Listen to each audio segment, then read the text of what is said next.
Welcome to NTD News Today. Here are today's top stories. Former President Trump dominates the primaries, securing the GOP nod.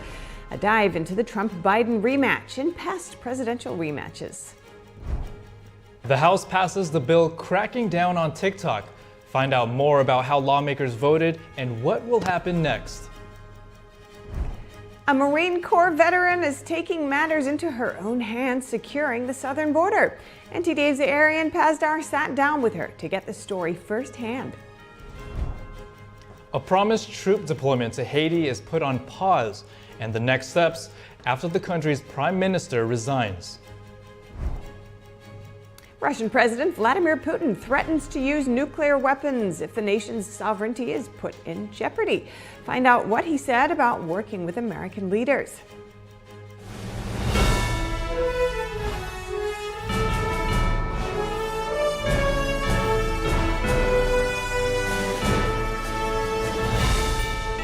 This is NTD News Today, live from our NTD Global Headquarters. Here are Stephania Cox and Chris Beers. Hi, I'm David Lamb, sitting in for Chris Beers. And to begin the show, we open with some breaking news. The U.S. House just moments ago voted to pass a bill cracking down on TikTok. The bill could see the Chinese-owned social media platform eventually banned in the U.S. The bill is called the Protecting Americans from Foreign Adversary-Controlled Applications Act.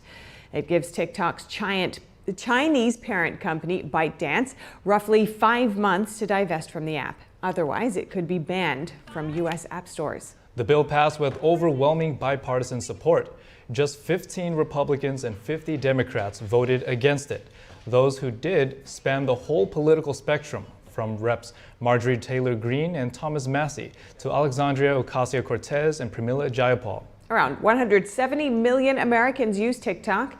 Lawmakers supportive of the bill argue that TikTok poses a national security threat. Opponents argue the ban threatens freedom of expression.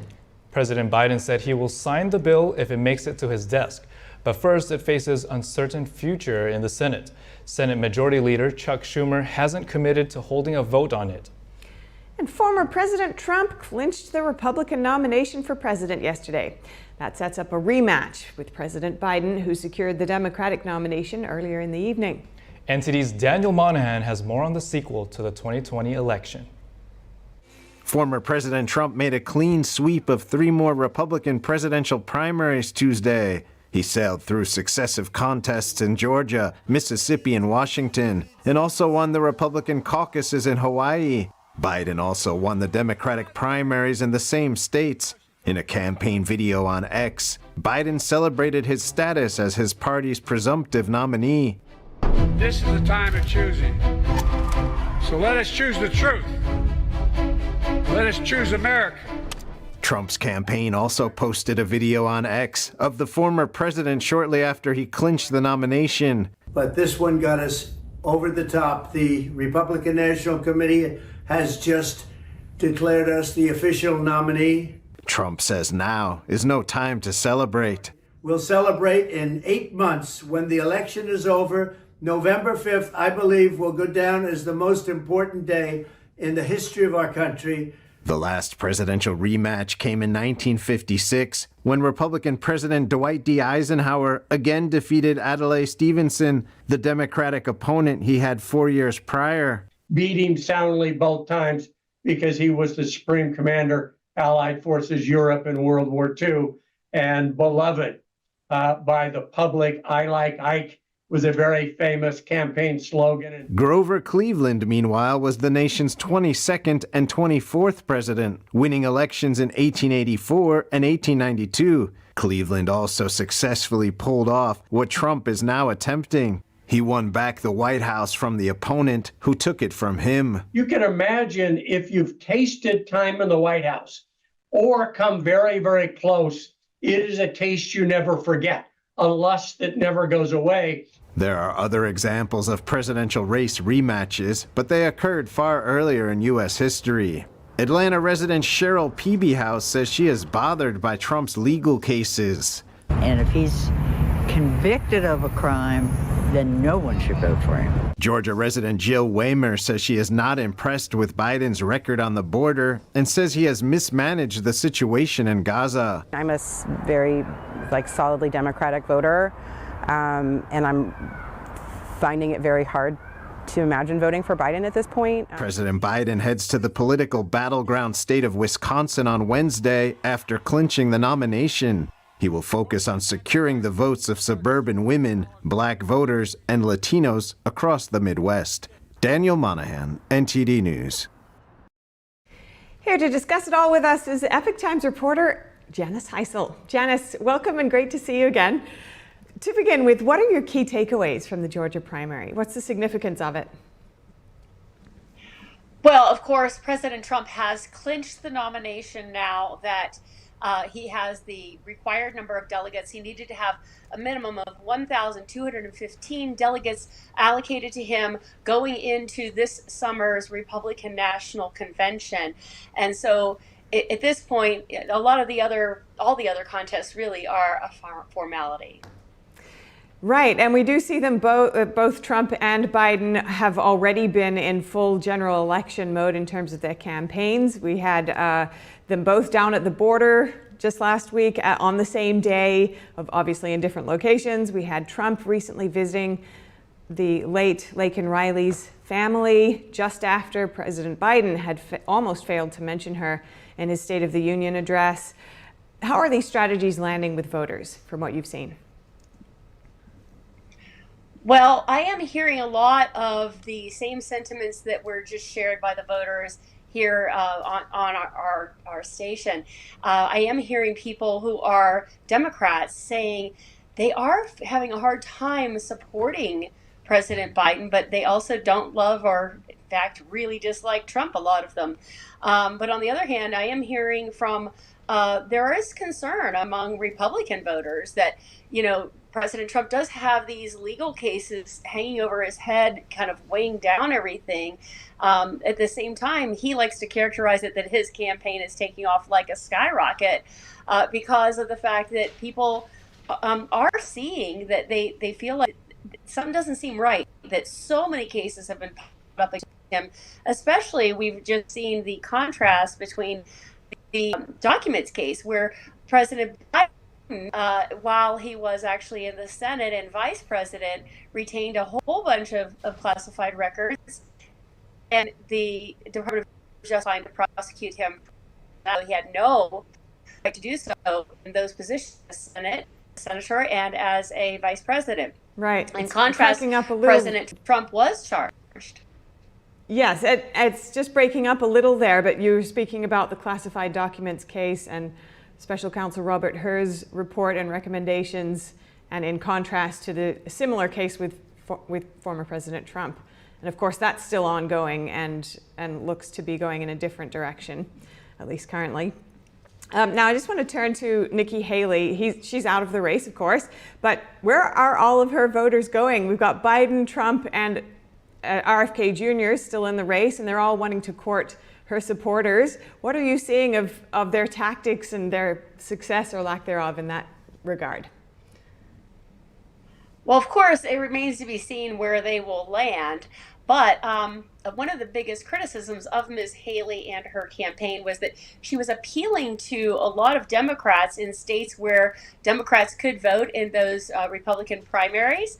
And so there are also a lot of ongoing concerns about what is going to happen to the data that all campaigns, ranging from president all the way down to school board, use to try to market to voters.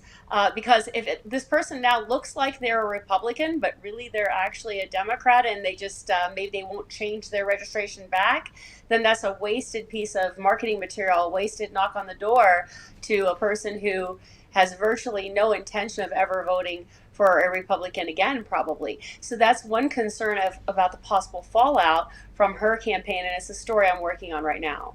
Oh, I look forward to hearing more about that. And I just want to look at former President Trump's possible VP pick. There's a bit of a buzz in the air, of course, about who that would be, and it does look like there's a possibility that former Democrat Congresswoman Tulsi Gabbard may be floated for that. What signs are you seeing about the potential options on the table at this point? Well, last week I did have the opportunity to have an exclusive access to an event at Mar-a-Lago. It was a private fundraiser where I was able to contact the leader of that group, and we were able to get exclusive access, listened to a speech by Ms. Gabbard. She did not go into anything about her potential as a VP pick, although some people in the audience were talking to me about it. There was a lot of uneasiness that people were sharing with me because she did, she was formerly a Democrat, and there were other things about her that gave people pause. Like, they just don't know whether to trust her in such a role because her change over away from the Democrat Party has been very recent within the last couple of years. So there was some distrust there, but people do feel that she sincerely supports the Constitution. The organization that I was covering is a Constitution awareness group that is trying to get constitutions in the hands of children. They actually were able to do distribution to 1 million school children last year, and they're trying for 2 million this year. It's a totally volunteer organization. Incredible. Oh, wow. Hope we hear more about that too. Thank you so much, Janice Heisel, reporter with the Epoch Times. Great to see you. Thank you, too. Securing the southern border. The border wall is hundreds of miles long, and at some spots, it has some serious flaws. NTD's Arian Pazar brings us more from California. At this specific spot right here, the border wall seems secure. I couldn't just jump from here to the other side. But that's not the case everywhere. At some locations, the wall fails to do its only job, to divide the US from Mexico. You might have seen clips like this one, showing people crossing into the United States and California illegally, thanks to a hole in the border wall. A Marine Corps veteran and business owner decided to take matters into her own hands. All over the news. A lot of people have come out here to film this hole in the wall. No one has yet to come and secure this hole in the fence. If you want something done, sometimes you got to do it yourself. I decided to sit down with Kate Monroe to ask her why she purchased the concertina wire and drove down to the border to fix the hole. I just want to show Americans that we don't have to go quietly into the night. This is a republic. We can stand up and do things for ourselves. During one of the many trips to the border, Kate found a number of discarded passports on the Mexican side of the wall. I got Pakistan. I'm sure this is safe. No ill will there. Oh, we got a little bit of China, Ecuador. We got some Ethiopia. But when they get to the border and they want to pretend to get asylum, they don't want to say who they are. So they leave all of their identification on the other side of the border. Now, if I could pick this up, do you think it's that hard for the border agents to pick it up? But do they pick it up? They never pick it up. There's hundreds of them scattered all over the ground. She added that she's currently running background checks on the names found on the passports. That's to see if the individuals are on any watch lists. Kate says 90% of the immigrants she spoke with told her that their trips are paid for by American organizations. They get met by these organizations that give them a translation phone, lunch, new clothes, a ticket wherever they're going to go. We're advertising, we have money, come here, and why would you not come here? And the House passed a resolution yesterday denouncing the Biden administration's immigration policies. This amid an ongoing crisis at the southern border. The resolution passed with 14 Democrats joining all 212 Republicans in voting in favor. The measure accuses the Biden administration of creating the worst border security crisis in the nation's history and dismantling effective border security measures. It criticizes the revocation of the Remain in Mexico agreement and accuses the administration of violating immigration laws. It also condemns the mass release of illegal immigrants into U.S. communities. The resolution calls for ending catch and release policies and using expedited removal authority. And staying with immigration, over 25 House Democrats created a new border security force yesterday. The group aims to fight illegal drugs threatening communities and combat illegal immigration at the southern border. The group strives to provide a forum for House Democrats to contribute to ongoing discussions on border security. It will hold meetings with administration officials, NGOs, and local officials from border communities. The task force hopes this will better inform House members of the realities of the border crisis. And a former Customs and Border Protection officer is facing decades in prison. This is after he pleaded guilty to 4 counts of bringing an illegal immigrant to the United States. In a separate case, he also admitted to bribery and attempted importing of cocaine. He admitted to taking money to allow what he thought was cocaine to cross into the U.S. from Mexico. The 36-year-old allowed people through his daily lane assignment without inspection or documentation. This occurred on at least 9 occasions between September and November 2023. Coming up, a U.S. commissioned report says artificial intelligence might pose an extinction-level threat, and the government must intervene. The House of Representatives passes a bill cracking down on TikTok. We have highlights from today's discussion. In just a moment, here on NTD News Today.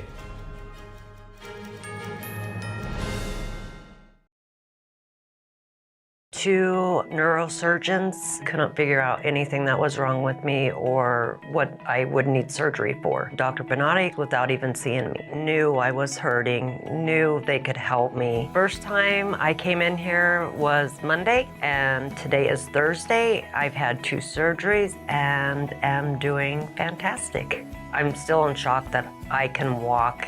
That's all within 4 days. Bonatti succeeds where others fail.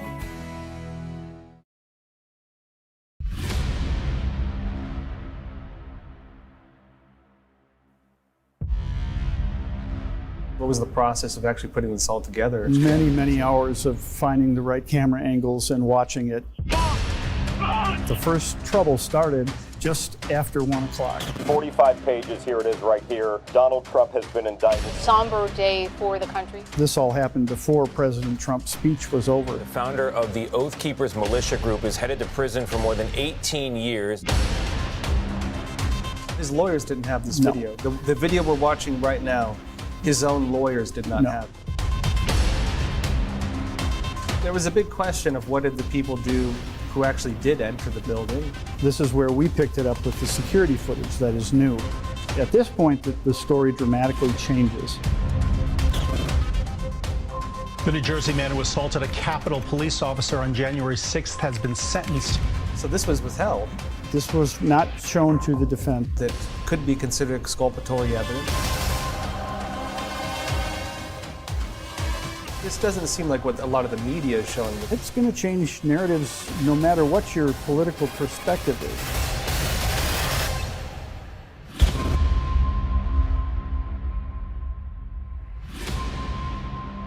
What we're after is the truth. When I drink it, the first thing was I feel the warmth in my tummy. It's kind of like gently radiating out, a kind of a very comforting warmth.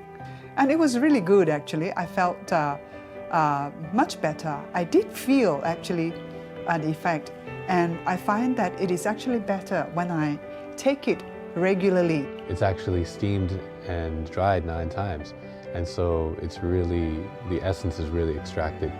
Then the second time, I tried it really like on an empty stomach and just 2 teaspoons of it, and over a few times.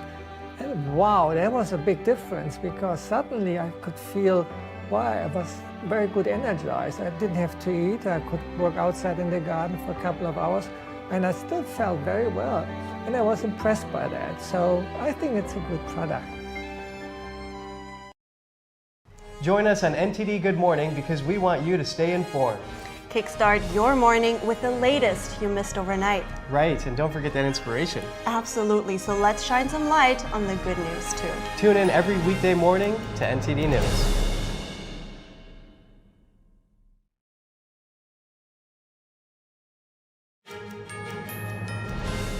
The world's first AI rules just approved in Europe. They're expected to come into force later this year. That's after an alarming report about the danger artificial intelligence may pose to humanity. The U.S. State Department commissioned the report from Gladstone AI. Its authors warn AI poses a serious security risk to the country. The findings were based on interviews with more than 200 people, including top executives from leading AI companies. Gladstone AI's top executive said AI could become uncontrollable. One big concern is that someone could weaponize the technology.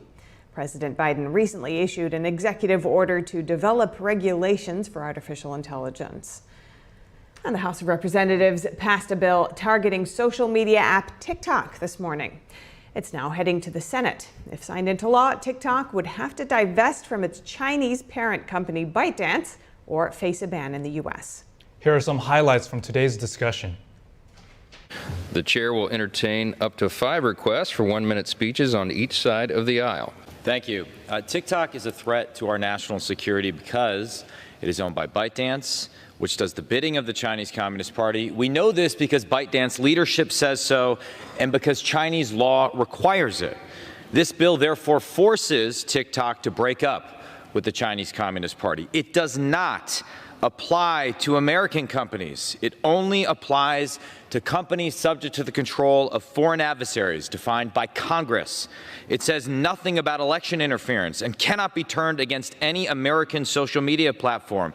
It does not impact websites in general. The only impacted sites are those associated with foreign adversary apps, such as TikTok.com. It can never be used to penalize individuals. The text explicitly prohibits that, and it cannot be used to censor speech. It takes no position at all on the content of speech, only foreign adversary control. Foreign adversary control of what is becoming the dominant news platform for Americans under 30. This is a common sense measure to protect our national security. I urge my colleagues to support this critical bipartisan legislation. First, this bill is not a ban, and it's not about TikTok, it's about ByteDance. Let me tell you about ByteDance. ByteDance is a 100% owner of TikTok. ByteDance is controlled by the Chinese Communist Party. In fact, the editor-in-chief of ByteDance is the secretary of the Chinese Communist Party cell embedded at the very highest ranks of the company. And he has been charged with making sure that TikTok and all products of ByteDance adhere to, quote, correct political direction. This particular bill ensures that ByteDance divests itself of the vast majority of the ownership of TikTok. Our intention is for TikTok to continue to operate, but not under the control of the Chinese Communist Party. Secondly, this divestment requirement is not new. It's not without precedent. When the app Grindr, a popular LGBTQ app, was acquired by a Chinese company, and the United States government determined that sensitive data of LGBTQ members of the military and U.S. government officials got into the hands of the Chinese Communist Party, they required divestment. This happened quickly. Why? Because Grindr was a very valuable social media company. The same is true with regard to TikTok, and there will be no disruption to users, just as there was with Grindr. Third point. Unfortunately, when TikTok has appeared before Congress, whether it's before the House Energy and Commerce Committee or otherwise, it has not been candid, my friends. It has not been candid. First, TikTok said its data is not accessible to China-based ByteDance employees. False. China-based employees routinely access this data, even unbeknownst to employees of TikTok USA. In addition, TikTok said its data will not be weaponized and has not been weaponized against American citizens. Again, false. Published reports have shown that TikTok data, geolocation data, has been used to surveil American journalists who reported on problems with Chinese-based employees having access to American user data. Finally, last week, under the leadership of the chairwoman, and the ranking member, they brought up for consideration our bill before the House Energy and Commerce Committee. On the morning of that vote, TikTok delivered a push notification and a pop-up to thousands of users across the country. They used geolocation data targeting minor children to then force them to call congressional offices in order to continue using the app. And in doing so, these children called and they asked the question, what is Congress and what is a congressman? This influence campaign illustrates the need for this bill. Thank you, and I yield back. Mr. Chair, I have a few points to make, and it's interesting to hear this respectful debate. First of all, this is not a ban on TikTok. I'm a grandmother of teenagers. I understand the entertainment value, the educational value, the communication value, the business value for some business on this. This is not an attempt to ban TikTok. It's an attempt to make TikTok better. Tic-tac-toe, a winner, a winner. And here's what I have to say. The people of China have come forth. The Tibetans have come forth and said on TikTok in China, they are suppressed. They cannot put their message out. Not only that, the Chinese government misrepresents the situation in Tibet. In Hong Kong, well, let me just tell you about Hong Kong. During the Taiwan election, TikTok into Taiwan that the Uyghurs, on whom there is a genocide exercised by the Chinese government, they have told the people in Taiwan that the Uyghurs like that genocide. And they told them that the people of Hong Kong like the destruction of their democracy. They don't frame it that way, but that's their message. And again, suppressing the communication from Tibet. And then just people, yesterday on the steps, we heard from the Taiwan people, we heard from the Tibetans, we heard from the Hong Kong, and we heard from a woman whose husband was arrested because of his communication with somebody with a shared view. So this is controlled by the Chinese Communist government. But forgetting that, if you can, I can't, think of this. Ladies, time has expired. The Chinese government will control the algorithm. They can change it any time. Does the gentleman from New Jersey wish to allocate more time? I urge a yes vote. Thank you. Mr. Speaker, this is not the first time that restricting speech has been pursued in the interest of national security. In fact, in 5 days' time, next Monday, I'll go to the Supreme Court for the first time I've attended an oral argument in the case of Murphy versus Missouri, the case where agents from the White House and the Department of Justice and other federal agencies embedded themselves with American social media companies to manipulate what could appear on social media, expression by the American people. Described by the lower court as the most massive attack on free speech in U.S. history. And even as that pens for a decision by the Supreme Court, Congress would, in this legislation, say, in effect, hold my beer. The Trump administration attempted to ban TikTok in 2020, and it was held that it couldn't do so in 2 court decisions because under the International Emergency Economic Powers Act are subject to the Berman Amendment, passed in 1988 by this body to provide that in the interest of dealing with hostile foreign powers, the president can do all sorts of things with respect to commerce, but cannot ban the free flow of information across international boundaries. I've heard that described as a gap in the law, but it's a feature, sir. It's not a bug. Mr. Speaker, America confronts a grave challenge in China, and it will not prevail by becoming more like it. I yield. Thank you, Mr. Speaker. I rise today as the only member of Congress that has ever been banned by social media. On January 2nd of 2022, Twitter banned me, banned my personal account on which I was campaigning for Congress, raising money, and using my free speech to inform the voters in my district they can vote for me. This was not by a company owned by China. This was by American-owned Twitter. This came on the heels of our own United States government working with big tech and working with social media companies to censor and ban Americans' free speech. I believe that this bill can cause future problems. It's opening Pandora's box, and I'm opposed to this bill. Most Americans don't trust the United States government because of our experience dealing with it. Never forget that the United States government also was the one that provided the Russia hoax to Americans. It also worked to ban Americans' free speech. It also has worked in so many ways to illegally, warrantless spy on Americans through FISA. If we wanted to be serious about stopping a foreign adversary, If we wanted to be serious about stopping China, we would stop China from buying our U.S. farmland. We would raise up our American energy independence. We would also stop the Green New Deal and not rely on China, who owns and operates 85% of the battery market worldwide.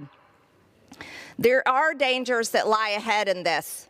This is really about controlling Americans' data.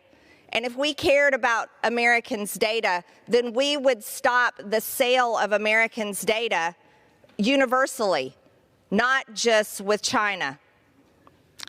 There's some further issues. This is a Pandora's box. What's to stop Congress or the United States government in the future from forcing the sale of another social media company, claiming that it's protecting Americans' data from foreign adversaries? I think we could see in the future another Russia, and possibly force the sale of X, as many members in this body claim that Elon Musk is altering the algorithms of X.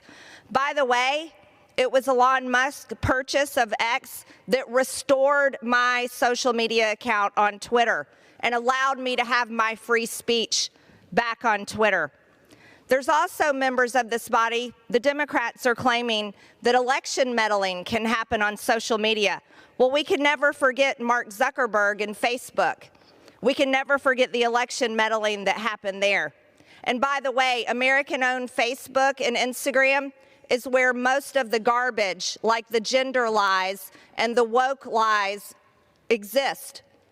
Many Americans and many teenagers believe awful things, and they don't just see them on TikTok, they see them on Facebook and Instagram too.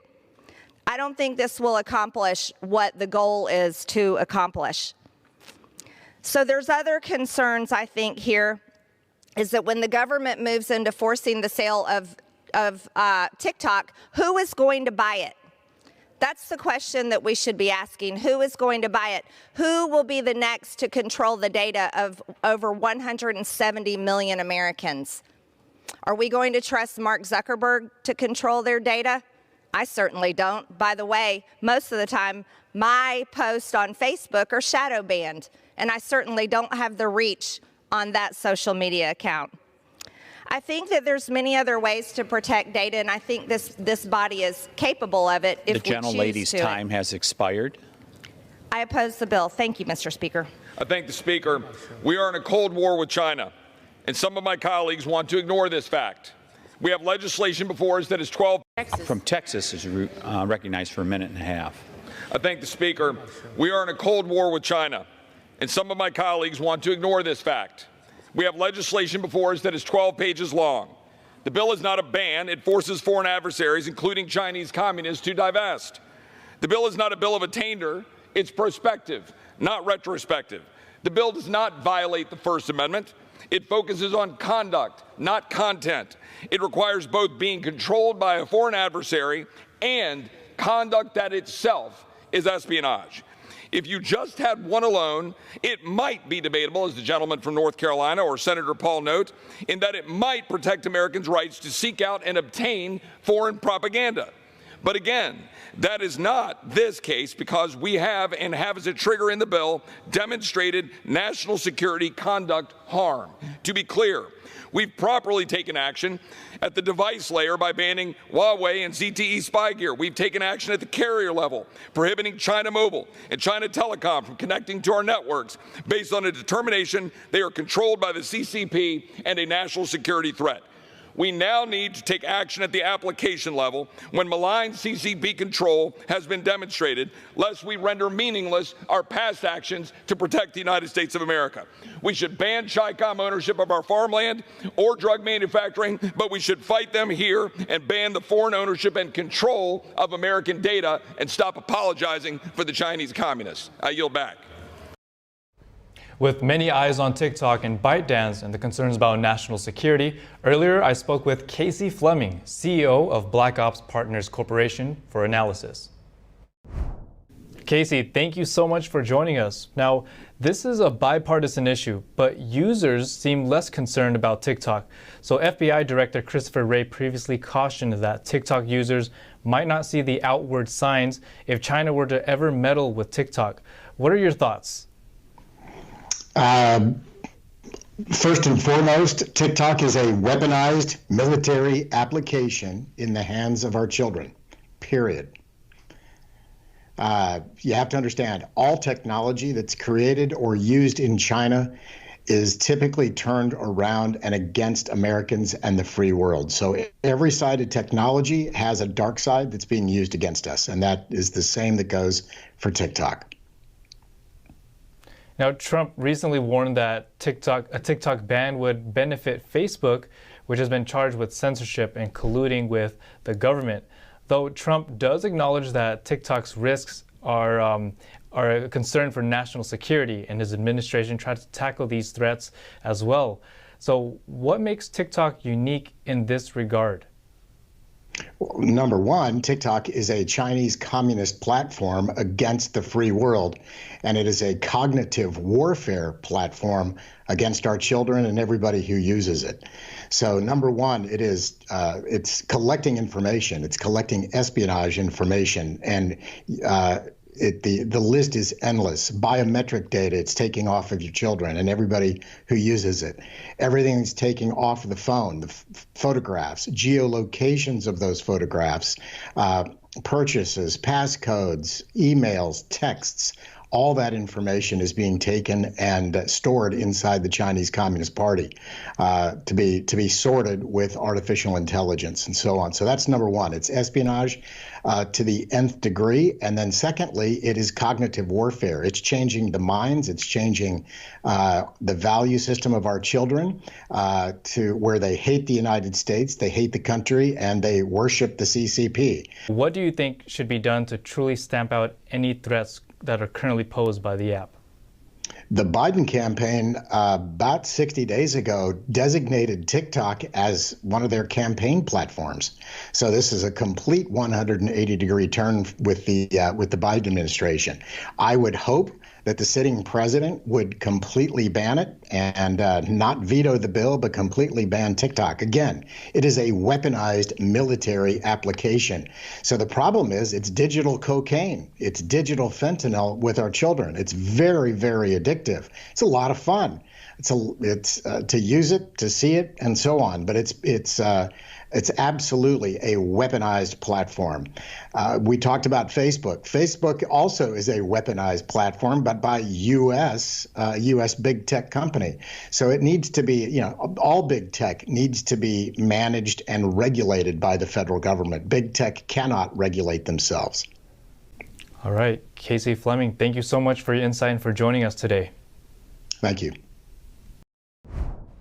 Coming up, U.S. carriers warn of more jet delivery delays from Boeing as the impact from the plane maker's safety crisis worsens. How this affects record travel demand. And our upcoming guest says the U.S. needs to invest in oil as OPEC cuts back. His advice for investors and analysis of the recent gas price surge when we return.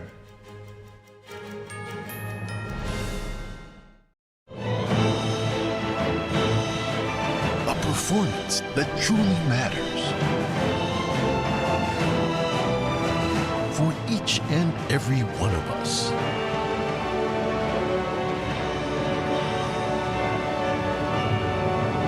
This is what you've been waiting for. Shen Yun, coming to Lincoln Center, April 3rd through the 14th. Buy tickets now at shenyun.com.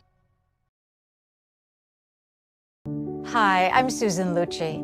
You may know me from my many years on television. I never thought about heart disease until I had my own heart event. I felt this slight pressure on my chest, just slight. I thought, oh, it's nothing, it'll go away. I didn't get it. I did not get it. A few days later, while shopping at a boutique, that pressure returned, much stronger. It felt like an elephant pressing on my chest. I had a 90% blockage in my main artery and a 75% blockage in the adjacent artery. I was rushed into surgery where I received 2 stents in my arteries.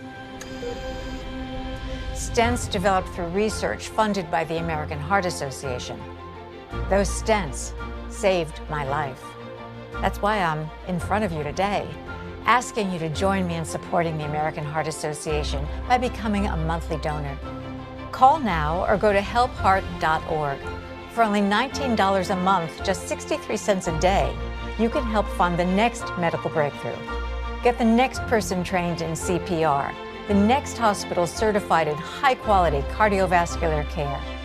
I'm so grateful to the American Heart Association. Their research helped save my life. I can enjoy life with my children, my grandchildren, and my friends. Heart disease is America's #1 killer, and your support now can help save your life or the life of someone you love. Give $19 a month with your credit card, and we'll send you this special t-shirt that you can wear to show that you are helping save lives. Please, listen to your heart.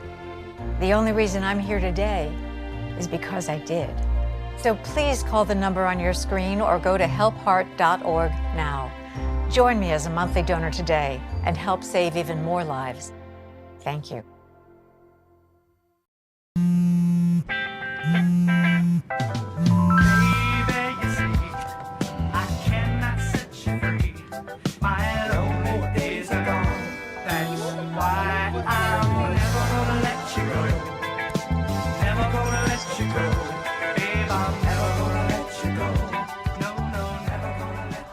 Here you go. Thank you. Thank you.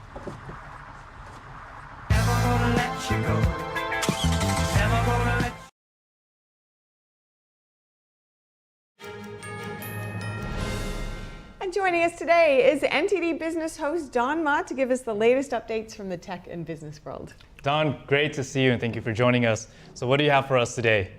Okay, so a couple of the things that I want to bring your attention to, and one of them is U.S. Airlines actually warning of potential delivery delays with the Boeing jets, and as well as Intel apparently still selling computer chips to Huawei. So let me start off with what U.S. Airlines are saying.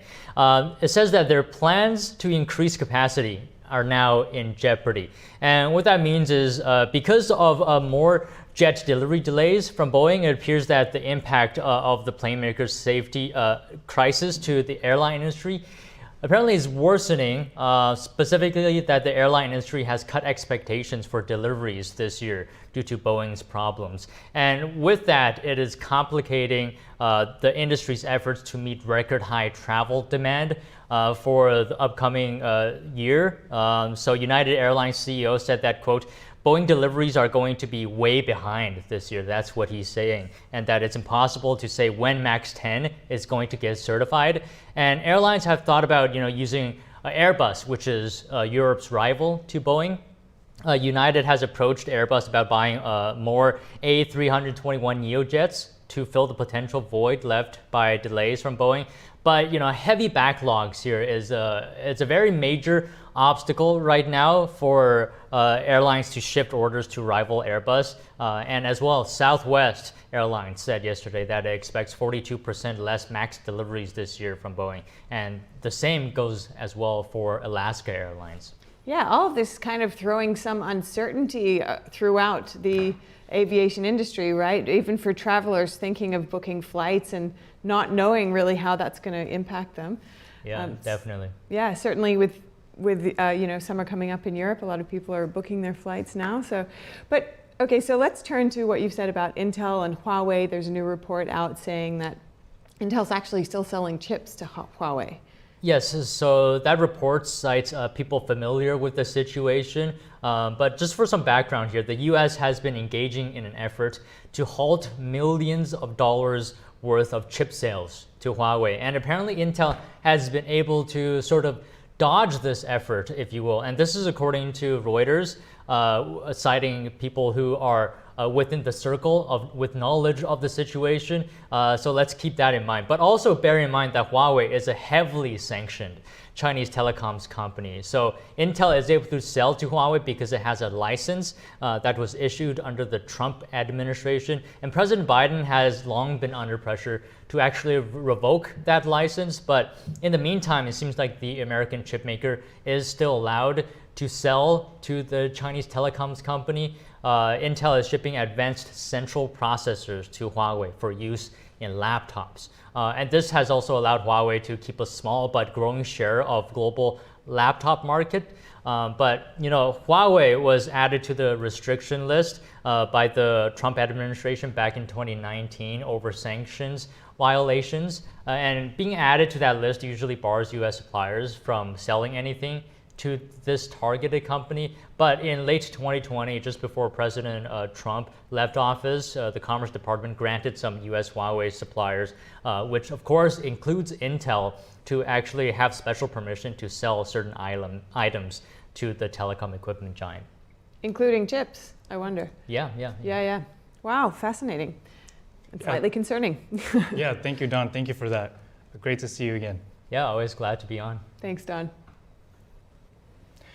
More drivers are hitting the road as we head into spring, and the national average gas price rose 4 cents since last week. Is this to be expected, and how is OPEC involved? For discussion on this, earlier I spoke with Jay Young, founder and CEO of King Operating and author of The Upside of Oil and Gas Investing. Jay, good to see you. Now, what can we expect at the pump as we head into spring, considering demand for gasoline rises every year? Well, I think you'll see the same thing, David. As we go into the end of the year, spring, summer, people like to get outside. They like to drive. They like to take vacations. And they obviously like to stretch a little bit and go a little bit further this year than they did last year. So they, instead of driving to Oklahoma, they want to go to the Grand Canyon or something. So they want to drive more this year, which is going to see a big boost in oil prices and gas prices. Now, the national average is of $3.39 is 25 cents more than a month ago, but 2 cents less than 1 year ago. What's the culprit for the change in price? Well, you're seeing OPEC right now that's cutting back their supply of the United States. When you see that, you're seeing a disruption. Now, there's also world wars going on, and at the drop of a hat, it could be 30, 50 cents, even a dollar in some ways if we don't have some good stability with some of these foreign countries. So, but right now, because of the supply and demand, the only reason why prices do go up and down is because of supply and demand. Are we producing enough oil in the United States to supply it? And we normally don't. Right now, we definitely aren't, and we're having a shortage. We need more oil produced in the United States. We're not seeing that, and as we see higher prices going forward, it's because we're not meeting that demand.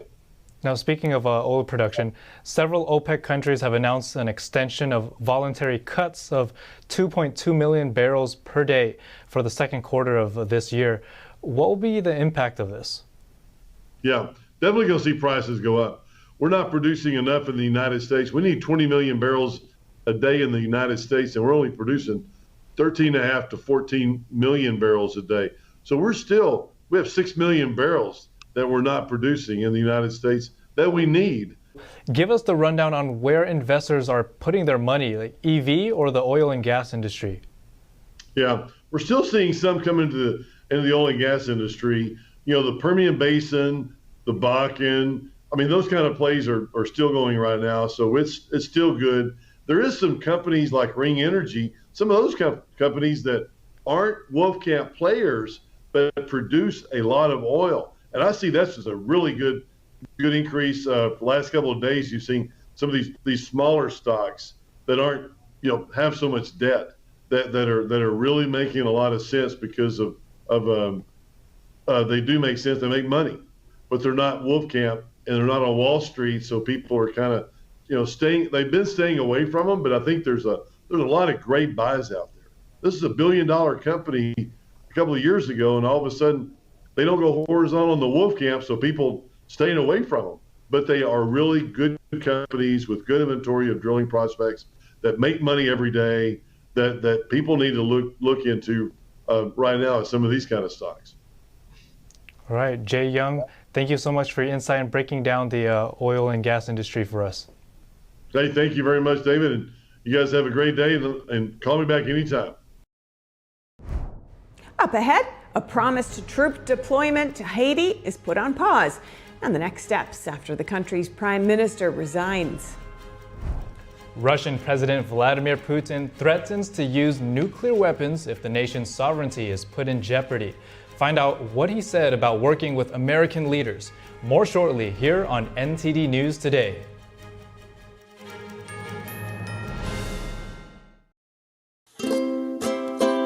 If you're happy and you know it, clap your hands. If you're happy and you know it, ride your bike. If you're happy and you know it, then your face will surely show it. If you're happy and you know it, smile big and bright. Thousands of kids just like me are happy every day.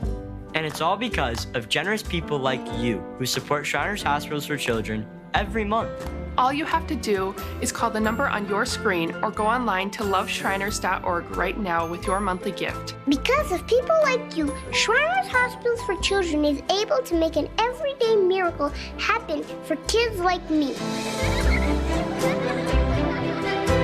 If you're happy and you know it, dance around. If you're happy and you know it, play a song. If you're happy and you know it, and your face will surely show it. If you're happy and you know it, take a shot. And when you call or go online right now to donate $19 a month or more, we'll send you this adorable Love to the Rescue blanket as a thank you and a reminder of all the smiles you're bringing to kids' faces every day. Will today be the day you send your love to the rescue? When you call the number on your screen right now and give as little as $19 a month, just 63 cents a day, you'll be making a life-changing difference for a child, just like Sarah. Your monthly gift today could change your life forever. Because of you. We are happy and we know it. Thank you. Thank you. Thank you. Thank you. Please call or go online right now to give. If operators are busy, please wait patiently or go to loveshriners.org right away.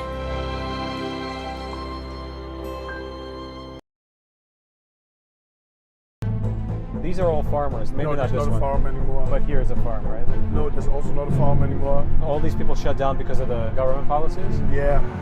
The government wants to control the food. So we don't eat meat, but we eat insect. As the price of staples goes through the roof, people will say, I can't afford a steak anymore. So, all right, I'll eat your stupid crickets.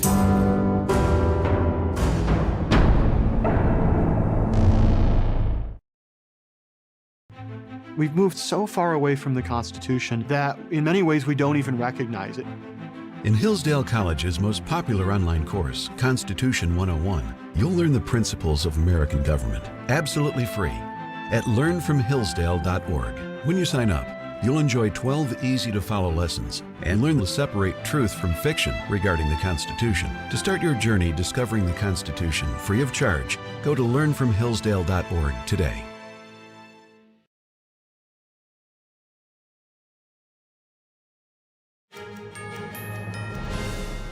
Welcome back. Kenya's government did an about-face on Haiti yesterday.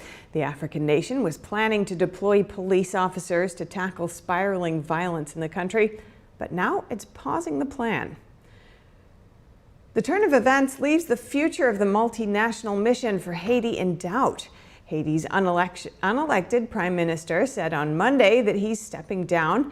The United States expects members of Haiti's Transition Council to be appointed in the next 24 to 48 hours. The council will then take steps to appoint an interim prime minister.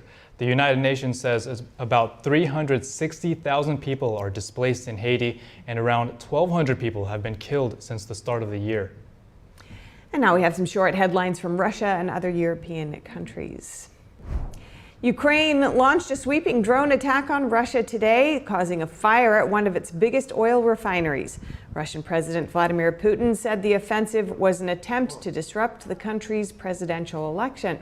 Russia and Ukraine have both used drones to strike critical infrastructure, military installations, and troops. Kyiv has been hitting Russian refineries and energy facilities in recent months. After seriously damaging one refinery yesterday, Ukrainian drones targeted another today, just over 100 miles from Moscow.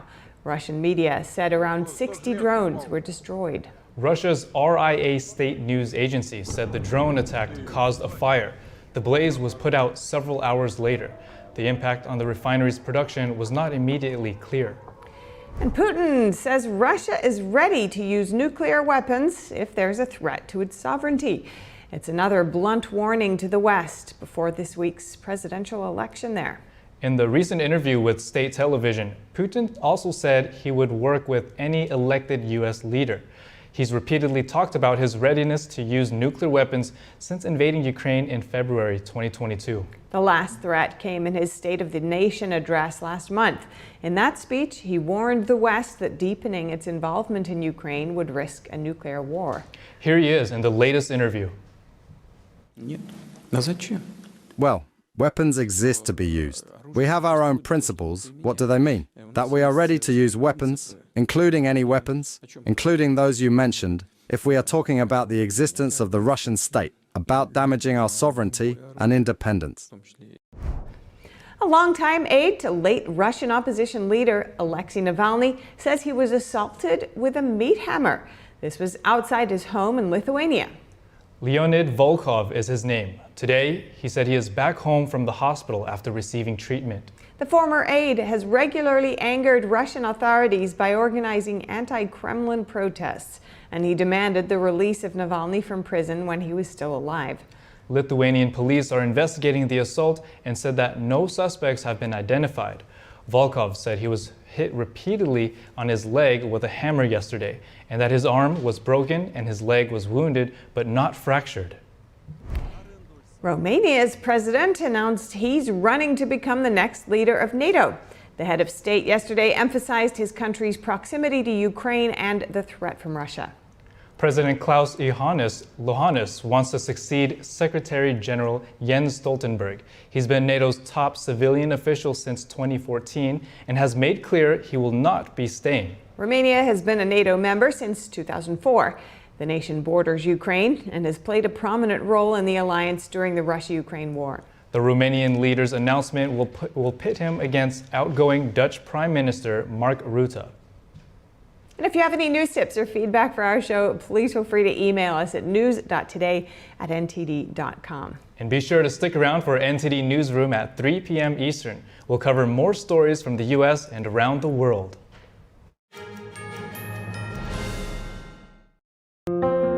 I'm Ilka. I live with my daughter and with my grandchildren. There's a sense of comfort that comes with eating a good meal. We try to make the most, of what we have. We have rent to pay, and then there are lights and there are gas. And while my daughter and I both work, it still just doesn't seem like there's enough to go around sometimes. Every day, millions of our neighbors face hunger, including 1 in 5 children, and food costs keep rising. Please call or go online right now to join Feeding America with your gift of just $19 a month, only 63 cents a day. Your monthly support can fill plates with nutritious food for families across the country and in your community, thanks to a nationwide network of food banks and volunteers. If you were over and playing with us, you were part of our family and you were going to eat. A real cook can take nothing and make something. No one should ever have to wonder if they will have enough to eat, and our neighbors are working hard to feed their families every day. Call or go online now. Visit helpfeedingamerica.org and give $19 a month. 98% of donations go directly to help millions of people facing hunger from coast to coast and in your own community. Use your credit card and you'll get this exclusive canvas grocery bag as a thank you for joining hands with people across America to help end hunger. Some of the lessons that I hope that my family will take, it is important to treat people the way that you want to be treated. I have carried on the tradition of loving people through food. Please call right now or go online to make a monthly gift at helpfeedingamerica.org. Your support helps our neighbors bring food home to their families. When I drink it, the first thing was I feel the warmth in my tummy. It's kind of like gently radiating out, a kind of a very comforting warmth. And it was really good, actually. I felt much better. I did feel actually an effect, and I find that it is actually better when I take it regularly. It's actually steamed and dried 9 times, and so it's really, the essence is really extracted. Then a second time, I tried it really like on an empty stomach and just 2 teaspoons of it, and over a few times. And wow, that was a big difference, because suddenly I could feel, wow, I was very good energized. I didn't have to eat. I could work outside in the garden for a couple of hours, and I still felt very well. And I was impressed by that. So I think it's a good product.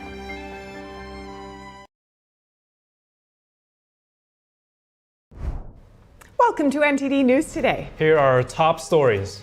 Former President Trump dominates the primaries, securing the GOP nod. A dive into the Trump-Biden rematch and past presidential rematches. The House passes the bill cracking down on TikTok. Find out more about how lawmakers voted and what will happen next. A judge dismisses several charges against former President Trump in the Georgia election case. The judge's explanation and others impacted by the decision. More Marines sent to protect the U.S. Embassy in Haiti, a day after the Haitian Prime Minister resigned amid spiraling gang violence in the Caribbean nation. A deadly suspected gas explosion rocks a city near Beijing. More on the casualties and footage of the horrific moment. Russian President Vladimir Putin threatens to use nuclear weapons if the nation's sovereignty is put in jeopardy. Find out what he said about working with American leaders.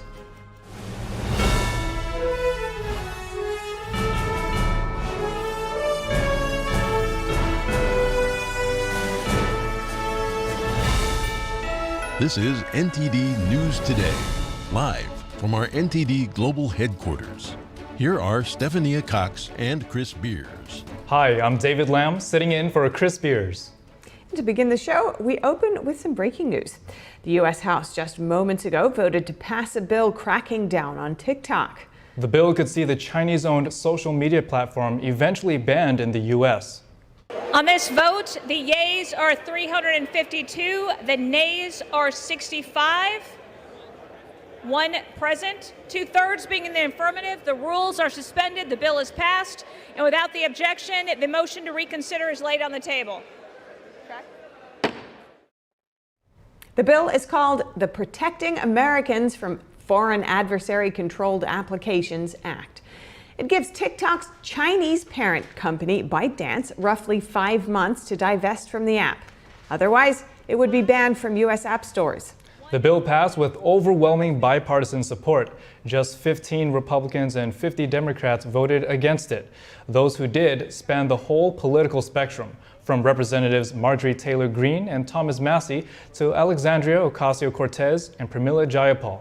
President Biden said he will sign the bill if it makes it to his desk. But first, it faces an uncertain future in the Senate. Senate Majority Leader Chuck Schumer hasn't committed to holding a vote on it.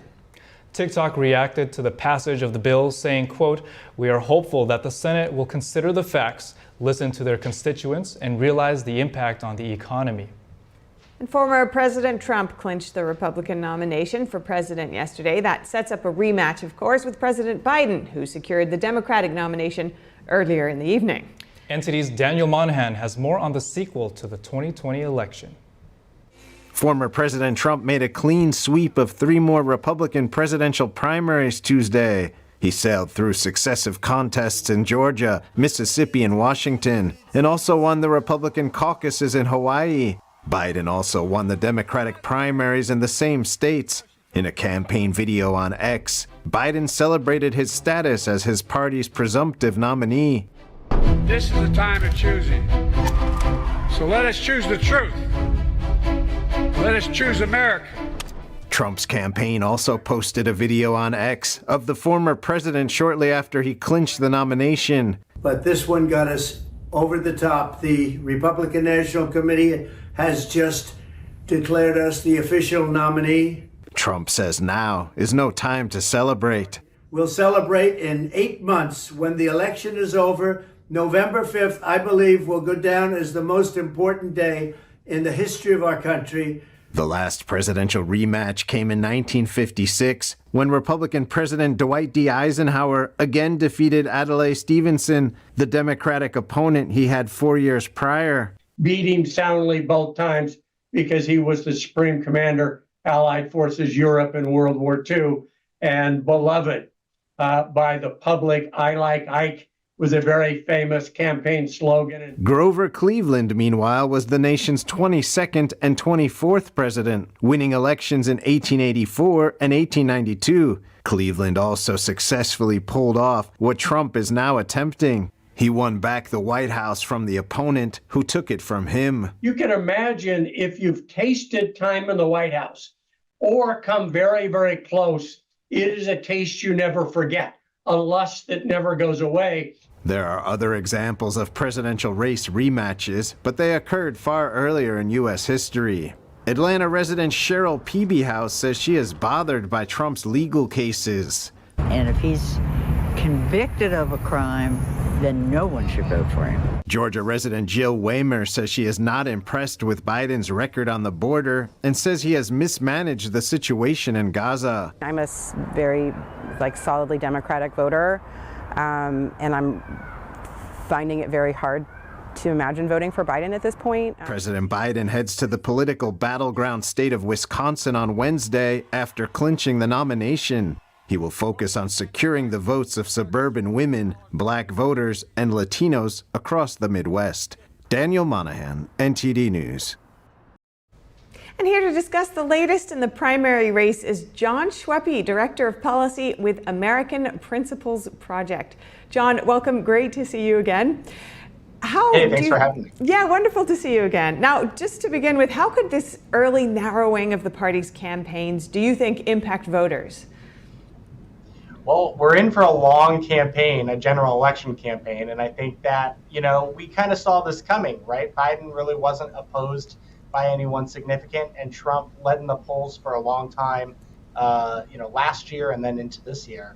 And so now we have the rematch, and I think, the coverage you just had was really interesting. There's a lot of historical parallels here that are fascinating, and, voters are actually going to get a really interesting decision. They're going to be able to compare the 4 years we had in this country, 2017 through 2021, to Joe Biden's 4 years, 2021 through 2024.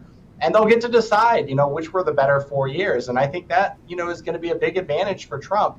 Obviously, as the economy has struggled, as inflation has really, hit the pocketbooks of normal Americans, and as the border has really become inflamed and out of control. Yeah, and that really is showing in the polls at this point that people can look back and consider what the last administration was like for them. And it's an unusual situation, really. So we'll see how that continues. But there are, as you alluded to, quite a few moving parts, even at this point in the election cycle, some things that really are unpredictable. There's concerns, of course, about Biden's age, particularly at this moment. There's Trump's legal cases, and then you also pointed to the border and the economy. What should people watch out for at this point in the election cycle? Well, I think you're going to see both sides are going to pick 2 or 3 issues that they really want to hone in on and what they think their opponent is weak on. And so Biden has already kind of signaled, he really wants to go after Trump on his legal troubles. He wants to talk about January 6th, and he wants to make this about democracy as he sees it.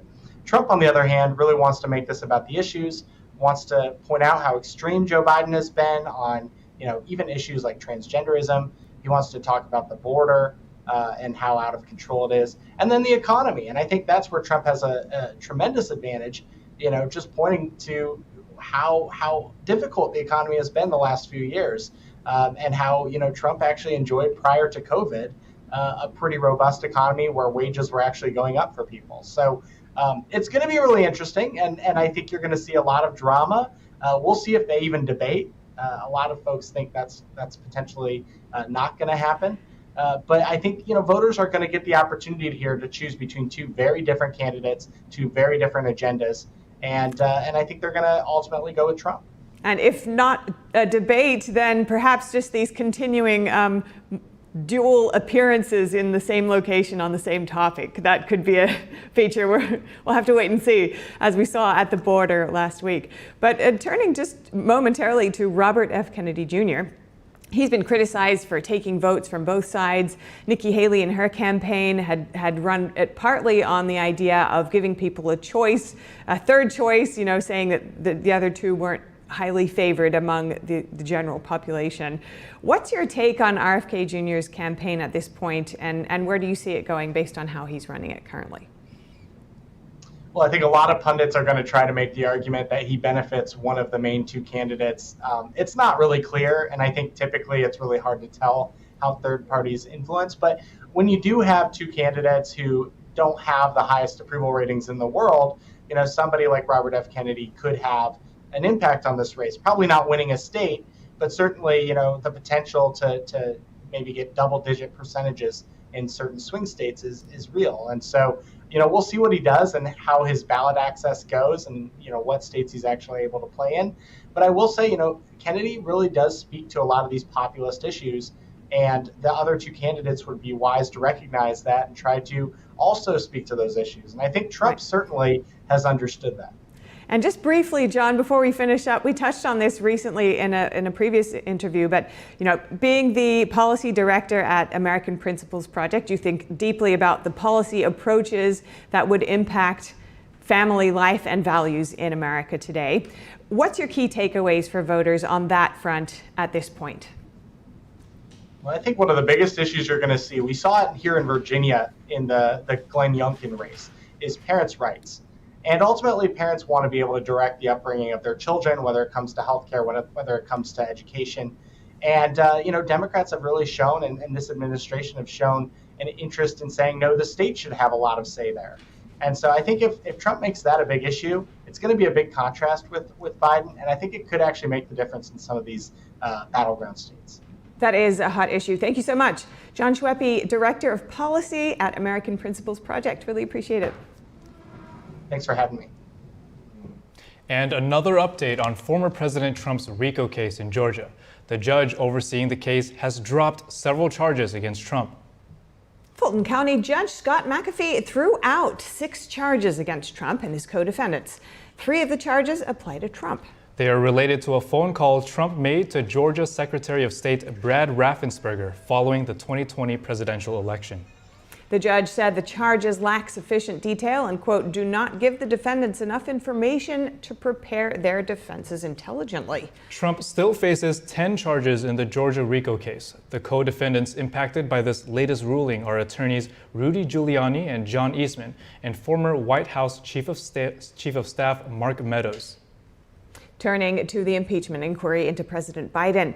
His son, Hunter Biden, today declined an invitation to testify at a public hearing next week. His attorney wrote a letter to House Oversight Committee Chair James Comer, saying Hunter is unable to attend due to a scheduling conflict with one of his ongoing criminal cases. His attorney blasted the planned public hearing, calling it, quote, a Hail Mary pass after the game has ended. Hunter Biden attended a private deposition last month with the GOP investigators. He and his former associates were invited to testify again on March 20th. House Republicans allege that Biden was involved in his son's business dealings.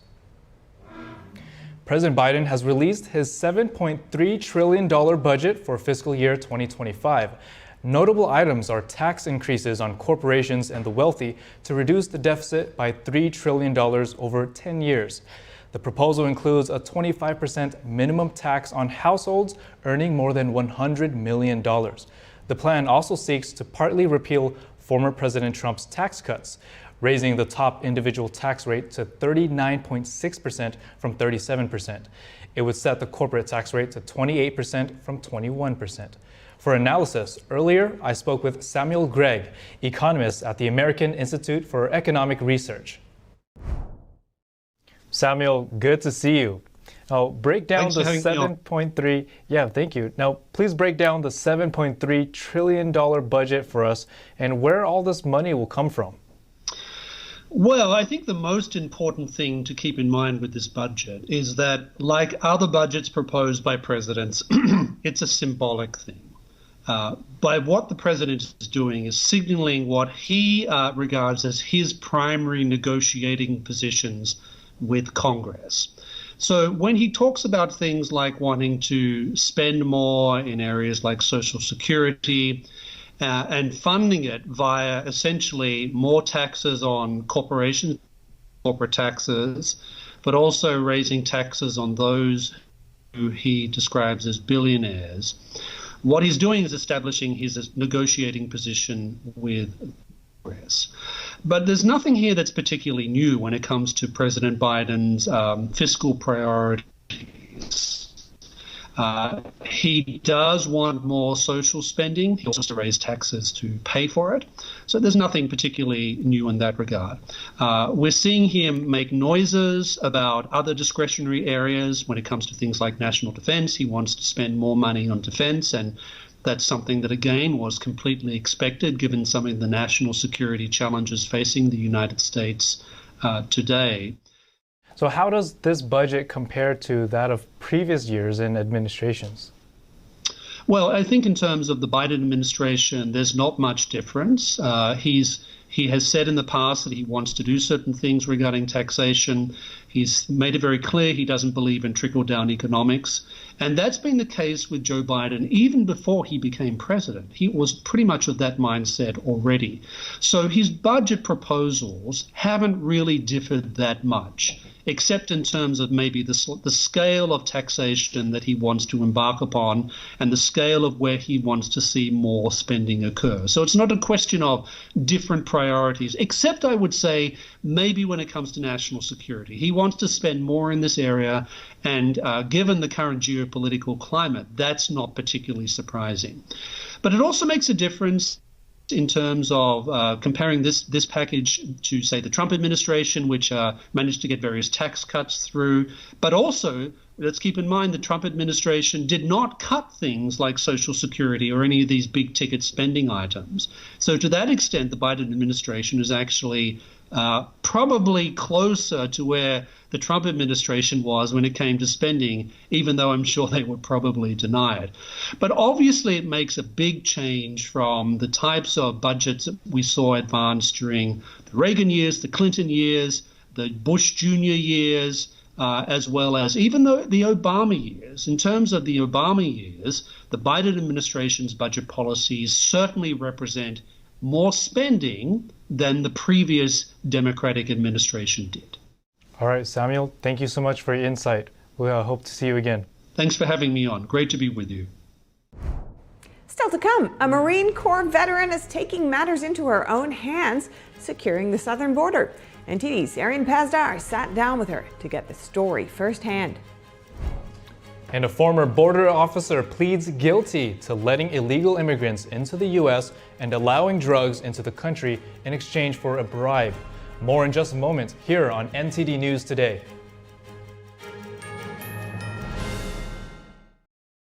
Water, nature's ultimate cleaner. We drink it, we bathe in it. Think water, think steam, think clean. Now harness the power of water with the H2O X5 5-in-1 steam cleaning system. I'm so impressed with the X5. It's an all-in-one product. I can use it throughout my entire house. It's cleaning, it's sanitizing, there's no chemicals in it. It's just steam. This is unbelievable. There is no more odor. You could spend over $500 to purchase the products that the X5 5-in-1 Miracle replaces. Order your H2O X5 steam cleaning system, a $500 value, for just 4 easy payments of $43. Order now and we'll upgrade your X5 package. We'll add a 6th mode with a dusting and polishing wand. Valued at over $30, this extra bonus attachment makes your H2O X5 the H2O X6. That means your 10-piece system becomes a 12-piece system at no extra cost to you. All for just 3 easy payments of $43. Call or click right now.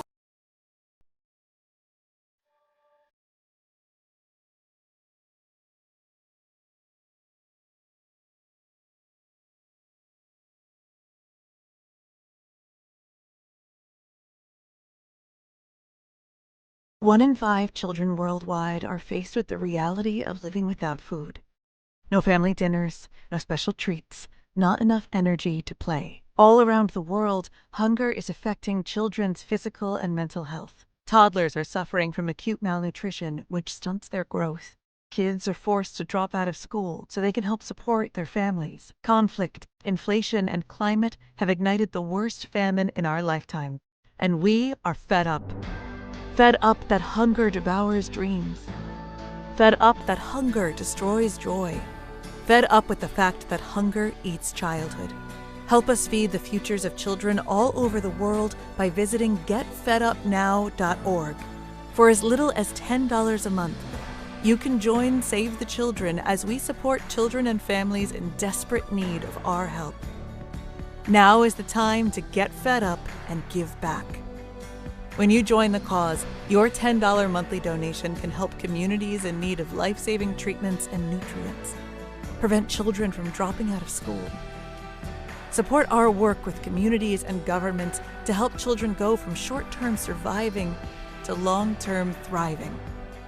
And now, thanks to special government grants, every dollar you give can multiply up to 10 times the impact. That means more food, water, medicine, and help for kids around the world. You'll also receive a free tote bag to share your support for children in need. Having your childhood eaten away by hunger is unimaginable. Get fed up. Call us now or visit getfedupnow.org.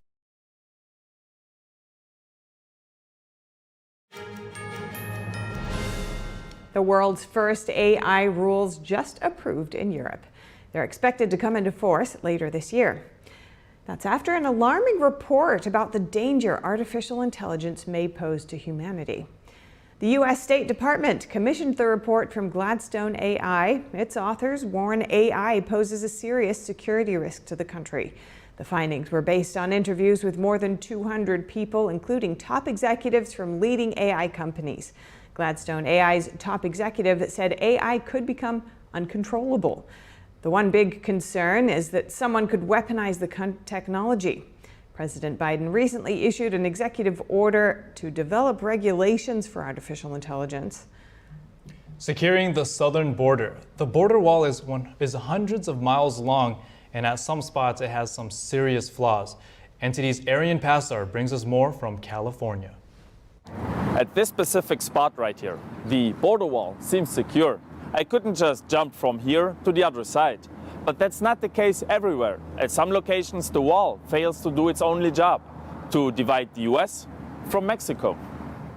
You might have seen clips like this one, showing people crossing into the United States and California illegally, thanks to a hole in the border wall.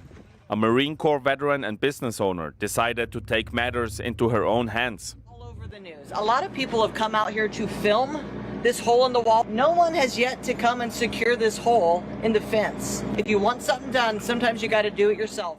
I decided to sit down with Kate Monroe to ask her why she purchased the concertina wire and drove down to the border to fix the hole. I just want to show Americans that we don't have to go quietly into the night. This is a republic. We can stand up and do things for ourselves. During one of the many trips to the border, Kate found a number of discarded passports on the Mexican side of the wall. I got Pakistan. I'm sure this is safe. No ill will there. Oh, we got a little bit of China, Ecuador. We got some Ethiopia. But when they get to the border and they want to pretend to get asylum, they don't want to say who they are. So they leave all of their identification on the other side of the border. Now, if I could pick this up, do you think it's that hard for the border agents to pick it up? But do they pick it up? They never pick it up. There's hundreds of them scattered all over the ground. She added that she's currently running background checks on the names found on the passports. That's to see if the individuals are on any watch lists. Kate says 90% of the immigrants she spoke with told her that their trips are paid for by American organizations. They get met by these organizations that give them a translation phone, lunch, new clothes, a ticket wherever they're going to go. We're advertising, we have money, come here, and why would you not come here? And the House passed a resolution yesterday denouncing the Biden administration's immigration policies. This amid an ongoing crisis at the southern border. The resolution passed with 14 Democrats joining all 212 Republicans in voting in favor. The measure accuses the Biden administration of creating the worst border security crisis in the nation's history and dismantling effective border security measures. It criticizes the revocation of the Remain in Mexico agreement and accuses the administration of violating immigration laws. It also condemns the mass release of illegal immigrants into U.S. communities. The resolution calls for ending catch-and-release policies and using expedited removal authority. Staying with immigration, over 25 House Democrats created a new border security force yesterday. The group aims to fight illegal drugs threatening communities and combat illegal immigration at the southern border. The group strives to provide a forum for House Democrats to contribute to ongoing discussions on border security. It will hold meetings with administration officials, NGOs, and local officials from border communities. The task force hopes this will better inform House members of the realities of the border crisis. And a former Customs and Border Protection officer is facing decades in prison. This after he pleaded guilty to 4 counts of bringing an illegal immigrant to the United States. In a separate case, he also admitted to bribery and attempted importing of cocaine. He admitted to taking money to allow what he thought was cocaine to cross into the U.S. from Mexico. The 36-year-old allowed people through his daily lane assignment without inspection or documentation. This occurred on at least 9 occasions between September and November 2023. And Supreme Court Justice Samuel Alito yesterday extended a temporary pause on a Texas law. It allows state law enforcement to arrest people suspected of illegally crossing the border. The Biden administration has argued the law violates the Constitution by giving local officers powers normally reserved for federal officers. Alito's order is set to expire on March 18th, but he or the full Supreme Court could take further action before then to freeze the law. Texas Governor Greg Abbott signed the law last December. The Justice Department then sued to block the measure. The police chief of Uvalde, Texas, is stepping down. He announced his resignation yesterday. A gunman invaded a school there in 2022 and killed 19 children and 2 teachers. Just a few days ago, the Uvalde City Council released an independent report into the shooting. The inquiry exonerated responding officers, concluding they acted in good faith. That characterization angered the families who lost children in the shooting. Previous reports by the Justice Department and Texas lawmakers offered scathing accounts of officers' wrongdoing, including that officers did not immediately confront the 18-year-old gunman and left him in a classroom with students and staff for nearly 80 minutes until a police tactical team killed him. Chief Daniel Rodriguez was not in Uvalde on the day of the shooting at Robb Elementary School. His resignation is effective April 6th. And the president and board chairs of Columbia University will testify at a congressional hearing on campus anti-Semitism next month. The House Education and Workforce Committee widened its campus anti-Semitism investigation last month to include the university. The committee's chairwoman says some of the worst cases of anti-Semitic harassment occurred at Columbia. The university has called anti-Semitism incompatible with its values. And the University of California, Berkeley is also reportedly under investigation for possible discrimination. Last month, an anti-Israel protest was held at the UC Berkeley campus, according to the Times of Israel. The demonstration forced the cancellation of a planned lecture by a former Israeli Defense Force member. UC Berkeley has not commented on the reported Department of Education investigation. A California lawmaker wants to ban schools from serving foods with synthetic food dyes that have been linked to cancer, hyperactivity, and behavioral issues in children. Assemblymember Jesse Gabriel formally unveiled the bill Tuesday, considered to be the first in the nation. The proposed legislation is formally known as Assembly Bill 2316. It would prohibit public schools from serving 6 synthetic food dyes: blue 1 and blue 2, green 3, red 40, yellow 5, and yellow 6. These artificial dyes can be found in foods like candy, ice cream, cereal, baked goods, flavored milks, and more. The bill still needs to pass the legislature and get signed by Governor Gavin Newsom before it becomes law. Inflation is rearing its head again. So how would President Biden's new multi-trillion budget factor in? To discuss, I spoke with Vance Ginn, the president of Ginn Economic Consulting and former chief economist of the Office of Management Budget. Vance, welcome back. Great to see you. Now, let's talk inflation. The Labor Department on Tuesday said the Consumer Price Index went up 0.4% in February, and 3.2% over the last 12 months. Break down these numbers for us. Well, it's a pleasure to be with you. And what we saw was that inflation continues to be a little bit hot. It's running a little bit hotter than what the Federal Reserve would like for it to be at around 2%. In fact, it's nearly double that when you look at the core, which excludes food and energy. It was up 3.8% year over year. And that's driven by food prices, which have moderated some, but they're still up 2.2% year over year. Fuel prices are actually up now. They have been going down the last couple of months, but they're actually up year over year. But we're seeing shelter, housing is also going up. So there's a lot of things that are contributing to this higher rate of inflation that will likely be up higher than what many expect because the Federal Reserve continues to print so much money and Congress continues to spend so much in deficits. We've really got an inflationary problem. Now, speaking of spending, President Biden has just proposed a $7.3 trillion budget, which includes increased taxes on corporations and the wealthy. How could this impact the economy and inflation? Well, it would hurt the economy. We've already got an excessive spending problem running $2 trillion a year in deficits. This would continue to make that problem worse for the future. Now, I know they're trying to raise taxes in order to bring down the deficits in the future. And from a static analysis, that may work, but we live in a dynamic economy. Those higher taxes influence people's behavior today, whether they want to work or invest or save. It will hurt the overall economic activity that's the lifeblood of the economy. And so I think this is a irresponsible budget that's going to continue to lead to mass deficits and larger deficits in the future. So this is a pretty big question, but how do you stop this trend of inflation and deficit, building year upon year? Can it be stopped? Well, it's a great question. I'm hopeful that many in Congress will be looking at this. The way you stop inflation is to get rid of the money supply. I mean, or not get rid of it entirely, but at least slow down the growth rate. And the Federal Reserve's balance sheet continues to be too high. And one reason why is because they're buying all these Treasury securities that Treasury from Congress's overspending will put out there. They increase their debt. The Federal Reserve buys that debt and they increase the money supply. And so we see inflation. Too much money chasing too few goods is the measure of inflation.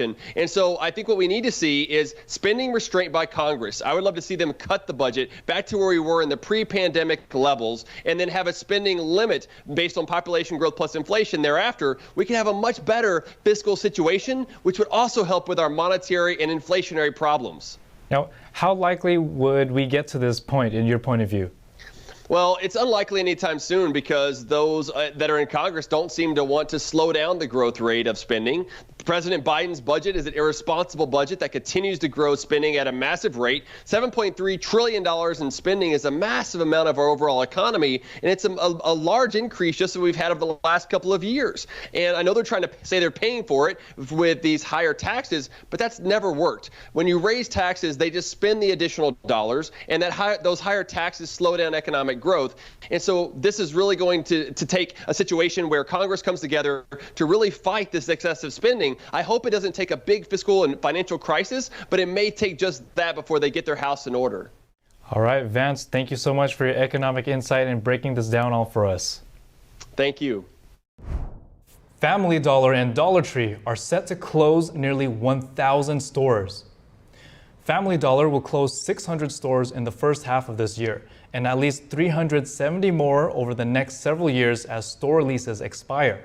Parent company Dollar Tree said it will close 30 stores as leases expire. Many Family Dollar stores have been plagued by health and safety concerns. This year, the struggling discount chain was hit with a record $41.5 million fine for violating product safety standards. The U.S. Justice Department said the chain was selling items that were stocked in a rat-infested warehouse. Dollar Tree bought Family Dollar in 2015 for $8.5 billion. The combined company hoped that by joining forces, it could fend off bigger retailers like Dollar General and Walmart. Up ahead, a deadly suspected gas explosion rocks a city near Beijing. More on the casualties and footage of the horrific moment. Russian President Vladimir Putin threatens to use nuclear weapons if the nation's sovereignty is put in jeopardy. Find out what he said about working with American leaders. We'll have the details soon when we return. You know, these kids grow so fast. Cherish every little moment you get with them. Tyler, he's 10, and little Daryl, he's 12. Being a single dad, it is hard, really hard. I've been there since day one. I know how it is, not to have nothing. I don't really get paid much. There's been times I went hungry, made sure they ate. There ain't a thing I wouldn't do for them. Millions of our neighbors are facing hunger. Rising food prices are making it tougher to put food on the table. Call or go online right now to join Feeding America with your gift of just $19 a month, only 63 cents a day. Together, thanks to a nationwide network of food banks, dedicated volunteers, and the monthly support of people like you, we can fill plates with nutritious food for families across America. At least now I know I gotta, help if I need it. 1 in 5 children face hunger in America, and food costs are rising. We are getting closer to the day when no one in America faces hunger, but we can't do it without you. Call or go online now. Visit helpfeedingamerica.org and give $19 a month, just 63 cents a day.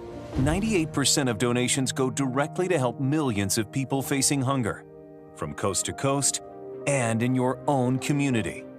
And when you use your credit card, you'll receive this exclusive canvas grocery bag to show you're a part of a movement working together to ensure that everyone has the food and resources we all need to thrive. If you're hungry, if they got it, they'll feed you. People just gotta realize, places like this do exist that will help you. Please call now or make your monthly donation at helpfeedingamerica.org. Working together, we can end hunger in America. The shining gem of New England.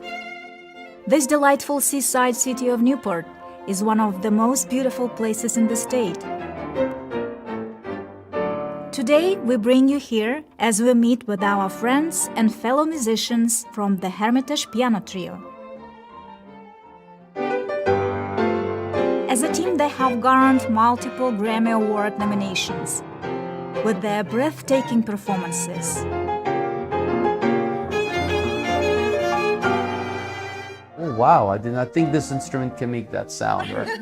The pandemic made this reunion even more special. 3 of us, we like it because we feel music the same way, so... Don't miss us on the next episode of Piano Talks.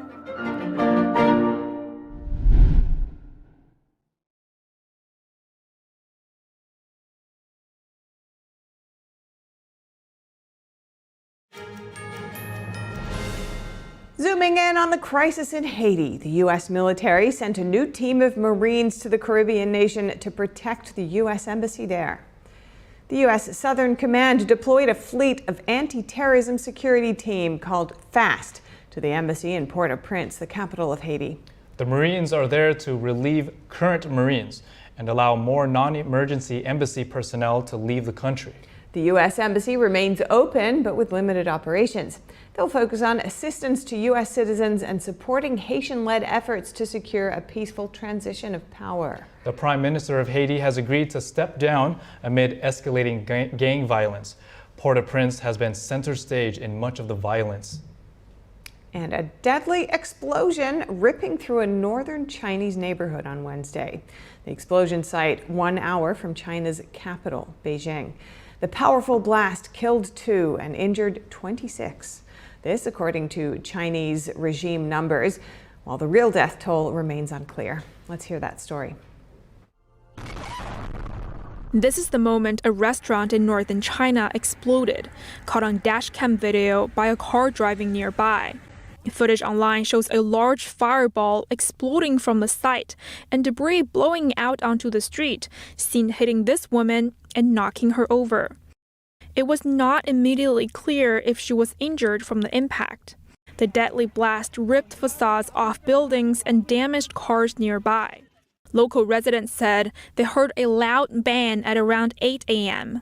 I heard a slam at the door and the bed was shaking. I thought it was an earthquake, and then I found out it was a blast. Who would dare come up to take a look? The smoke was extremely heavy. Very quickly, the firefighters came. The fire was pretty huge.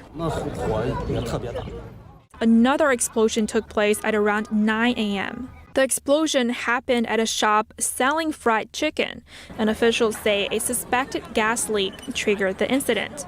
The fire was put out and local residents were evacuated. And now we have some short headlines from Russia and other European countries. Ukraine launched a sweeping drone attack on Russia today, causing a fire at one of its biggest oil refineries. Russian President Vladimir Putin said the offensive was an attempt to disrupt the country's presidential election. Russia and Ukraine have both used drones to strike critical infrastructure, military installations, and troops. Kyiv has been hitting Russian refineries and energy facilities in recent months. After seriously damaging one refinery yesterday, Ukrainian drones targeted another today, just over 100 miles from Moscow. Russian media said around 60 drones were destroyed. Russia's RIA state news agency said the drone attack caused the fire. The blaze was put out several hours later. The impact on the refinery's production was not immediately clear. Putin says Russia is ready to use nuclear weapons if there's a threat to its sovereignty. It's another blunt warning to the West before this week's presidential election there. In the recent interview with state television, Putin also said he would work with any elected U.S. leader. He's repeatedly talked about his readiness to use nuclear weapons since invading Ukraine in February 2022. The last threat came in his State of the Nation address last month. In that speech, he warned the West that deepening its involvement in Ukraine would risk a nuclear war. Here he is in the latest interview. Well, weapons exist to be used. We have our own principles. What do they mean? That we are ready to use weapons, including any weapons, including those you mentioned, if we are talking about the existence of the Russian state, about damaging our sovereignty and independence. A longtime aide to late Russian opposition leader Alexei Navalny says he was assaulted with a meat hammer. This was outside his home in Lithuania. Leonid Volkov is his name. Today, he said he is back home from the hospital after receiving treatment. The former aide has regularly angered Russian authorities by organizing anti-Kremlin protests, and he demanded the release of Navalny from prison when he was still alive. Lithuanian police are investigating the assault and said that no suspects have been identified. Volkov said he was hit repeatedly on his leg with a hammer yesterday, and that his arm was broken and his leg was wounded but not fractured. Hello friends, I am home. Thank you very much for your words of support. It is a bit tough, but never mind, we'll get over it. I was pleased to read what you had written to me. Even more so because while I was reading, I knew I was still alive. They wanted to make me into a schnitzel with a meat hammer right outside my house, in the yard. The attacker hit me 15 times in my leg. Surprisingly, the leg is still in one piece. Romania's president announced he's running to become the next leader of NATO. The head of state yesterday emphasized his country's proximity to Ukraine and the threat from Russia. President Klaus Johannes wants to succeed Secretary General Jens Stoltenberg. He's been NATO's top civilian official since 2014 and has made clear he will not be staying. Romania has been a NATO member since 2004. The nation borders Ukraine and has played a prominent role in the alliance during the Russia-Ukraine war. The Romanian leader's announcement will pit him against outgoing Dutch Prime Minister Mark Rutte. Britain and the state of Texas have joined forces to boost trade and economic ties. That's through a new agreement signed by Governor Greg Abbott and UK's Business and Trade Secretary. This marks Britain's 8th state-level pact in the U.S., expanding access for UK firms to states with a combined GDP of over $6.7 trillion. With federal trade talks paused since Biden assumed office, Britain is focusing on state-level deals. The Texas agreement highlights collaboration in energy, life sciences, and professional services. It follows a similar pact with Florida and ongoing discussions with California, Colorado, and Illinois. And coming up, an Amish mud sale auction draws crowds west of Philadelphia. The local tradition offers a variety of homemade products and dates back to the 1960s. Scientists gain insight into how humpback and other types of baleen whales sing. Experts say the discovery will guide future research into how the marine mammals communicate. Shenyun Creations. the streaming platform from Shenyun, featuring world-class dance, past programs, and all original music.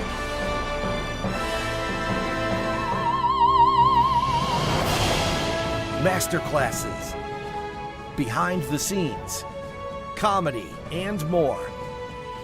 Explore shenyuncreations.com. Hello, I'm Mike Lindell, and I'm here to tell you about my new product from MyPillow, towels that actually work. Watch this absorbency test. Here's another towel that we randomly went out and bought. Here's one of my towels with the nice design. I don't know if you can see this, but you could line a swimming pool with this. I mean, this is crazy. Get rid of it. Towels that actually work. What a concept. I'm interrupting this commercial to let you know you can get our 6-piece My Towels, regular $69.98, now only $29.98. Or you can save 25% on our brand new kitchen towels, made with the same technology as our famous My Towels. Also, we have bath sheets, bath towels, washcloths, hand towels, and so much more. And the best part, with your promo code, your entire order ships absolutely free. So go to mypillow.com or call the number on your screen. Use that promo code to get deep discounts on all My Towels. And for a limited time, your order ships absolutely free.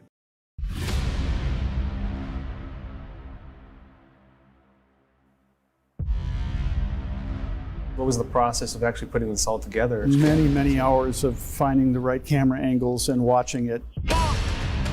The first trouble started just after 1 o'clock. 45 pages, here it is right here. Donald Trump has been indicted. Somber day for the country. This all happened before President Trump's speech was over. The founder of the Oath Keepers militia group is headed to prison for more than 18 years. His lawyers didn't have this video. The video we're watching right now, his own lawyers did not have. There was a big question of what did the people do who actually did enter the building. This is where we picked it up with the security footage that is new. At this point, the story dramatically changes. The New Jersey man who assaulted a Capitol police officer on January 6th has been sentenced. So this was withheld. This was not shown to the defense. That could be considered exculpatory evidence. This doesn't seem like what a lot of the media is showing. It's going to change narratives no matter what your political perspective is.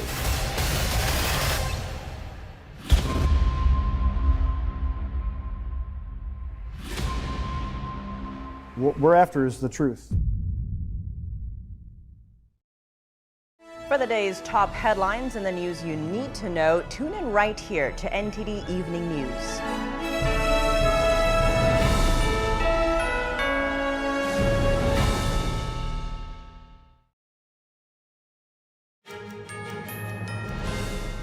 Hundreds of used buggies lined up for an auction last weekend at the Gordonville Mud Sale.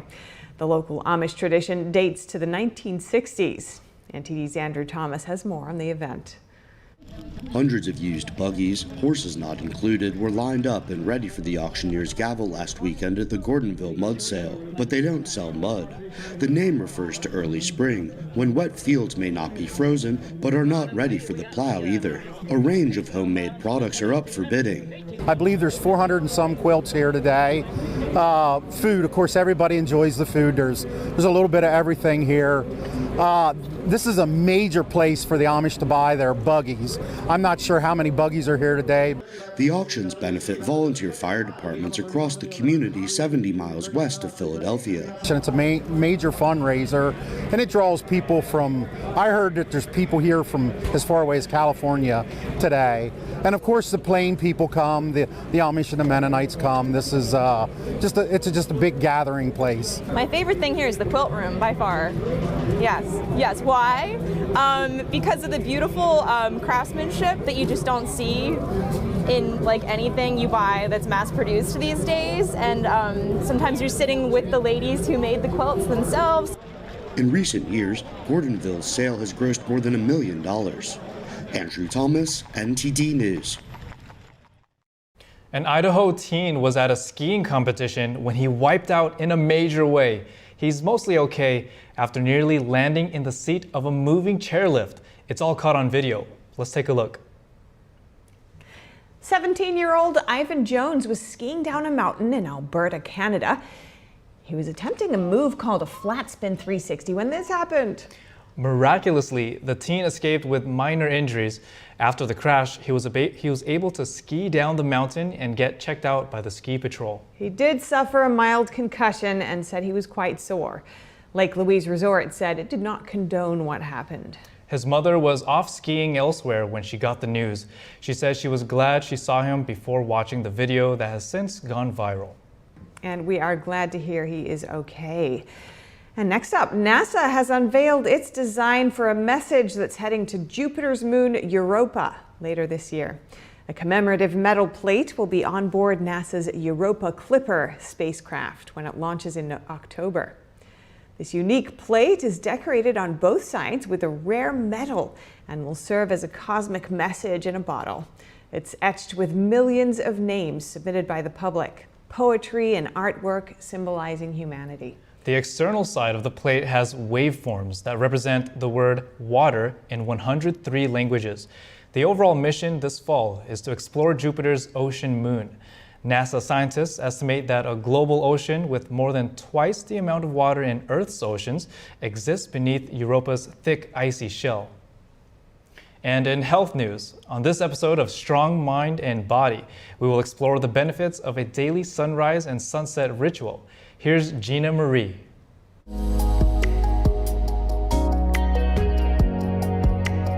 Research suggests that experiencing the sunrise could be one of the most important things you do for your daily health. Neuroscientist Andrew Huberman lists morning sunlight as one of the 6 fundamental pillars of health. He also mentioned daily exercise or movement, quality nutrition, managing stress, healthy relationships, and restorative sleep. On his podcast, he said that getting sunlight in your eyes first thing in the morning is absolutely vital to mental and physical health. Morning sunlight triggers a timely release of cortisol that aligns with the body's natural rhythm. He emphasizes this practice as possibly the most critical daily activity for metabolic health, hormonal function, and positive mental health. At daybreak, the horizon presents more than just a beautiful canvas. The sun is our primal, potent, and free source of light therapy. It offers a spectrum of light crucial for our well-being. Sunrise combines unique light wavelengths, each impacting the body differently. Morning red light is known for its calming effects. It has the potential to reduce inflammation and enhance circadian rhythms. The morning sun's blue light also offers benefits. It's essential for waking us up by raising cortisol levels. It also sets our circadian rhythm for the day. Infrared light, though invisible to the naked eye, is another component of morning sunlight. While we can't see this light, it penetrates deep into our eyes and tissues. It is thought to have healing properties by aiding in cell repair and regeneration. Here are 6 practical tips for maximizing morning sunlight benefits. Aim for sunlight within the first 30 to 60 minutes after waking, ideally within 5 minutes of sunrise, ideally before seeing artificial light. Adjust duration based on weather, at least 5 minutes on sunny days, 10 minutes on cloudy days, and 30 minutes on overcast days. Being outside is crucial as windows may block essential wavelengths. Direct eye contact with the sun is not necessary. Looking in its direction without directly staring at it is sufficient. Use regular contact lenses or glasses, but not sunglasses or blue light blockers. And finally, strive for morning light exposure on at least 80% of days. This really says how crucial it is to get out first thing in the morning. And looking now at nature, scientists say they are one step closer to figuring out how humpback and other types of baleen whales sing. A recent study suggests that specialized voice boxes allow them to produce music loud enough to travel throughout the ocean. NTD's Andrew Thomas has more on their findings. Scientists Wednesday published a study on the voice boxes from 3 dead stranded whales. Lab experiments showed the whales use a cushion of fat and tissue that no other animal has to sing underwater. People have known that whales make sounds since the 70s, roughly. And since then, people have been wondering, how do they do this, actually? How do they make sounds? And we've now shown that their larynx, their voice box, still works as a sound source, but it works in very different ways as we use it. Unlike humans or other mammals, baleen whales don't have teeth or vocal cords. Instead, a piece of U-shaped tissue pushes against a cushion of fat and muscle. But noise pollution caused by humans can break down their communications. So if we add a bunch of noise to the oceans, basically on a global scale, this will really reduce the areas over which these animals can communicate and make it harder for them to find each other. Patrick Miller is a professor in the Sea Mammal Research Unit at the School of Biology at the University of St. Andrews. He wasn't involved in the new research, but says he was impressed. They did the best that they could using really good state-of-the-art methods and really advanced computer techniques, taking the mechanical properties of these larynxes, the fresh larynxes that they recovered, to essentially model how they could produce sounds. Miller adds that the study reveals more detail about particular whale sounds. They are very effective, at least showing the kind of range of vocalizations that can be produced, and some of the processes about how the animals use air, for example, to make the vocalizations. The study was too small to be definitive, but experts say the discovery will guide future research into how whales communicate. Andrew Thomas, NTD News. And today is a day to pay tribute to man's best friend in uniform. That's because it's National Canine Veterans Day. March 13th is dedicated to the dogs who have served on duty. In the U.S., that started in World War II. The Canine Corps was called the Dogs of Defense, and they were sent to North Africa. But these loyal and protective animals have been used in battles for centuries. Today, they participate in search and rescue missions, on security teams, and at airports sniffing for drugs.